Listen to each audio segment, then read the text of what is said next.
नमस्कार दर्शकों, आप देख रहे हैं हिंदुस्तान की हकीकत चैनल की तरफ से देश की आशा बहनों की खबरें। मैं हूं कृष्ण कुमार। बता दें, दिल्ली की जंतर मंतर में देश की आशा आंगनबाड़ी व स्कीम वर्करों के साथ अखिल भारतीय मजदूर संघ के बैनर तले केंद्र सरकार से निश्चित मानदेय और राज्य कर्मचारी का दर्जा देने के लिए भारी संख्या में किया गया धरना प्रदर्शन। आइए आपको दिखाते हैं धरना प्रदर्शन के दौरान जब बात किया गया तो इन्होंने क्या कहा।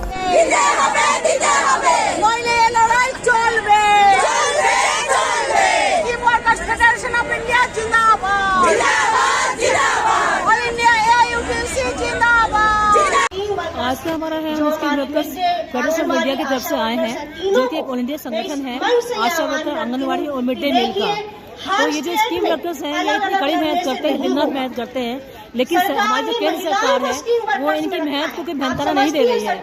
आप जानते होंगे कि जो मिड डे मील है कहीं पे उनका महीने का 1000 रुपए है, कहीं 1500 रुपए है, और आशा वर्कर्स का भी बहुत कम है, कहीं पे एक समान तनख्वाह नहीं है। तो हमारा ये मांग है सरकार से कि जो न्यूनतम वेतन जो दिया जाता है कर्मचारी को, कम से कम वो वेतन दिया जाए। हमने 35,000 रुपए हमारे फेडरेशन ने मांग किया है कि इसके लोगों को दिया जाए। और साथ ही साथ आप जानते हैं कि उनको कोई सामाजिक सुरक्षा भी नहीं है, कोई पेंशन नहीं है, कोई छुट्टी नहीं है, कोई अवकाश नहीं है। इसकी भी हमने मांग की है कि सामाजिक सुरक्षा आशाओं को और स्कीम वर्करों को दिया जाए। इसके अलावा जब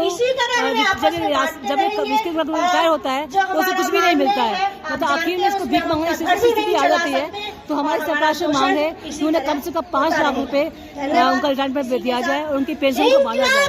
और सबसे बड़ी मांग है कि सरकारी कर्मचारी का दर्जा दिया जाए, क्योंकि अगर सरकारी कर्मचारी को माना जाएगा तो उनको सुविधा अपने आप में दी जाएगी।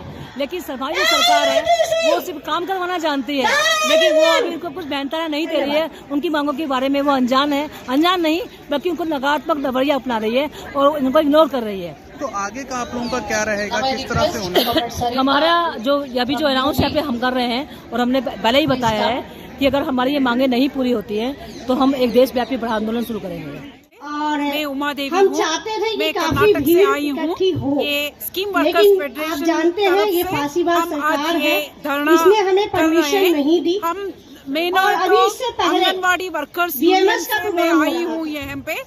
हमारा मांग है, बहुत से साथियों से भी मेरी बातचीत हुई, बहुत महिलाओं को ये सरकार जो आजकल दमनकारी नीतियां बना रही है, लेकिन उनका बीजेपी सरकार के थ्रू वो पेमेंट क्या है वो बहुत कम है। आज ये लोग का रिकमेंडेशन है, आए हुए कांग्रेस थे उनसे इनका तो पता चला कि 1300 रुपए 1000 बढ़ाना चाहिए, उनको यहाँ लाने 35,000 को लाना चाहिए, लेकिन ये सरकार नहीं सुन रहा है। लेकिन हमारी प्रधानमंत्री बार बार बोल रहे हैं हमारी महिलाओं की पढ़ाई और उनका ऊंचाई हम लेके चलेंगे, लेकिन क्या ऊंचाई कर रहे हैं? यहाँ पे फुटपाथ में बैठे हैं हमारी महिलाओं ने, उनका तनख्वाह बढ़ाया नहीं है, लेकिन सब हम कभी जीत हासिल नहीं कर सकते। एसेंशियल कमोडिटीज का महंगा हो गया है। ये लोग कैसे लाइफ कर सकते हैं? लेकिन हम यहाँ पे आए हैं, हमारी मांग है सरकार हमारी तनख्वाह को बढ़ाना चाहिए। Thank you. हमारा देश से सभी स्टेट से हम लोग प्रदर्शन करने धरना देने के लिए यहाँ आए हूँ। और हमारा 3 डिपार्टमेंट में डेपुटेशन भी है, एक आशा वर्कर्स के लिए, आंगनवाड़ी डिपार्टमेंट में और मिड डे मील, ये तीनों डिपार्टमेंट में आज हम लोग मंत्री महोदय से मिलेंगे।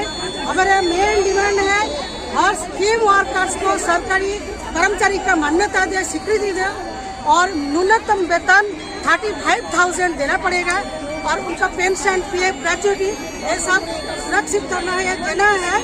और इसके साथ 8 घंटे का जो काम है, इसका जो अधिकार है वो अधिकार 8 घंटे के अंदर ही देना चाहिए और एक्स्ट्रा कोई काम नहीं देना है। तो हमारा ये डिमांड्स को लेकर ऑल इंडिया में हर स्टेट वाइज हमारा मूवमेंट चलते हैं, धरना चलते हैं, हम लोग लगातार वो डेमोन्स्ट्रेशन भी चलाते हैं। जैसा कि दिल्ली में 74 डेज लगातार हमारा यहाँ धरना चले हैं। यहाँ आए हैं उत्तर प्रदेश से, मध्य प्रदेश से, वेस्ट बंगाल से, हर स्टेट में हमारा लड़ाई चल रहा है। ये जो डिमांड जितने दिन तक पूरी नहीं होगा हमारे लड़ाई चलेगा। 24 में वो इलेक्शन भी है, हमारे जो गवर्नमेंट सेंट्रल गवर्नमेंट बार बार वादा करते हैं, लेकिन आज तक कोई हमारा डिमांड पूरी नहीं किए हैं। वो बड़े बड़े अवार्ड दे रहे हैं, फूल माला ये चढ़ा रहे हैं, तो हमारा जो मेन डिमांड खाने के खा के कुछ मतलब जिंदा रहने के लिए जो मिनिमम जो नीड्स है वो एकदम नहीं पूरा कर रहे हैं। बार बार वो बोलते हैं ये देंगे वो देंगे, मानदेय बढ़ाएंगे, लेकिन अभी तक जितना दिन से वो सत्ता में आए हैं वो बीजेपी सरकार कुछ नहीं किए हैं। वो स्कीम सारे स्कीम सेंट्रल गवर्नमेंट का ही है, तो इसके खिलाफ हमारा लड़ाई जारी है। लड़ाई चल रहा है जितने दिन भारत सरकार के सामने अपनी बातों को, अपनी मांगों को जोरदार ढंग से उठाने के लिए हम जानते हैं कि राज्य राज्य में हमारी आंगनबाड़ी कार्यकर्ता हो, सहायिका हो, हमारे आशा कार्यकर्ता हो, हमारी मिड डे मील बहनें हो, आप हर राज्य सरकार से अपनी तकलीफों को उठा रहे हैं और अपनी मांगों को लेकर जोरदार ढंग से लड़ रहे हैं। कभी कभी आप उन सरकारों के कोपभाजन, आप उन सरकारों के दमन का भी शिकार होते हैं, लेकिन फिर भी आप लड़ रहे हैं। आज राज्य राज्य में लड़ते लड़ते और यहाँ आज भारत सरकार से अपनी बातों को, जो प्रदेशों से आप ज्ञापन देकर, मांग पत्र भेजकर जो आप आवाज उठाते रहे हैं, आज खुद दिल्ली राष्ट्रीय राजधानी में आकर संसद के सामने और भारत सरकार के सामने अपनी तीनों स्कीमों का आप मांग पत्र देने के लिए आए। मैं सिर्फ एक ही लाइन में अपनी बात कहूंगा। ये कोरोना पीरियड जब शुरू हुआ, उससे पहले रामलीला मैदान में 2019 का 28 जनवरी को हजारों की संख्या में आप AIUTC के बुलावे पर वहां जमा हुए थे। वहां हमारे दिवंगत जनरल सेक्रेटरी आज वो नहीं है, कोरोना पीरियड में वो हमारे बीच से गए, लेकिन उन्होंने एक संकल्प आपको दिया था। उन्होंने AIUTC की तरफ से एक वादा किया था, एक संकल्प किया था कि AIUTC देश का सरकारी कर्मचारी है, देश का सरकारी मजदूर है, देश का जो पब्लिक सेक्टर का मजदूर और कर्मचारी है, देश का जो प्राइवेट जो मालिकों का इंडस्ट्री है और स्कीम वर्कर्स, इन सभी का नेतृत्व मंडली उन सभी की मांगों के लिए सिर धड़ की बाजी लगा के लड़ता है।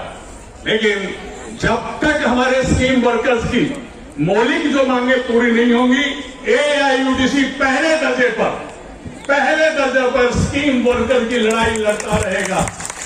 मैं उसी संकल्प को दोहराता हूं और हम संकल्पबद्ध हैं।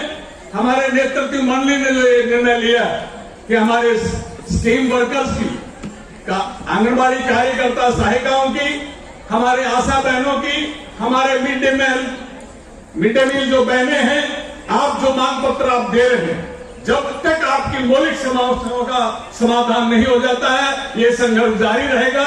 इस संघर्ष को हम जोरदार करेंगे और हम भारत सरकार को ये चेतावनी भी देना चाहते हैं, हम ये चेतावनी भी देना चाहते हैं कि ये क्या बात, आप देश के महिलाओं के गुणगान करते हैं, लेकिन देश के महिलाएं जो सबसे शोषित पीड़ित गरीब परिवारों से आती हैं और आपके कहने से समाज को, देश को सेवाएं देती हैं, सबसे जरूरी सेवाएं देती हैं, लेकिन उनको भुगतान करते वक्त, उनका मेहनताना देते वक्त उनको वेतन क्यों नहीं देते हैं? उनका भी परिवार है, उनको भी पेट है, उनको भी सिर पर छत चाहिए, उनको भी कपड़ा चाहिए, उनके भी संतान है, उनको पढ़ाई चाहिए, दुर्भाग्य से बीमारी और दुर्घटनाएं कहीं भी आ सकती हैं, उनको भी सब कुछ चाहिए। और रिटायरमेंट के बाद बुढ़ापे में किसको जो है वो नहीं चाहिए, बुढ़ापे के लिए वो क्यों नहीं आप देते हैं?